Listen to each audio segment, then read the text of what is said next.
Je vais vous montrer les différents végétaux à ne pas mettre en pot et en même temps je vais en profiter pour vous montrer les végétaux à mettre dans des pots. Allez, on commence tout de suite. Là on est sur un pommier Reine des Rainettes. Pourquoi je vous le conseille pas en pot? Ça va perdre ses feuilles et surtout les fruits vont pas être de bonne qualité. Il leur faut un plus grand espace. Si vous voulez quand même planter un fruitier, je vous conseille un citronnier. L'idée c'est quand même d'enrichir la terre, de le planter dans un bon terreau de base et après d'enrichir la terre tous les ans. Il est résistant au manque d'eau et ça dans les pots ça change tout.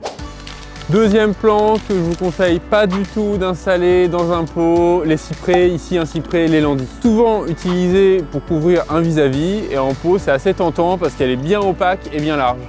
Le problème, si elle manque d'eau une journée, elle va tout de suite s'abîmer et vous n'allez pas du tout réussir à la rattraper. Très bien en pot, très résistante, l'olivier. Ici en nuage et ici en touffe. Là, vous pouvez commencer à couvrir un petit vis-à-vis, on a des plus gros avec plein de têtes différentes. Une autre plante que je ne vous conseille pas de mettre en pot, les graminées. Je trouve que c'est une plante qui, en pot, devient moins sympa au fil du temps à cause du froid, de la sécheresse. Je vous conseille plutôt une cordyline. C'est une plante persistante, ça tient bien la sécheresse et en pot c'est idéal.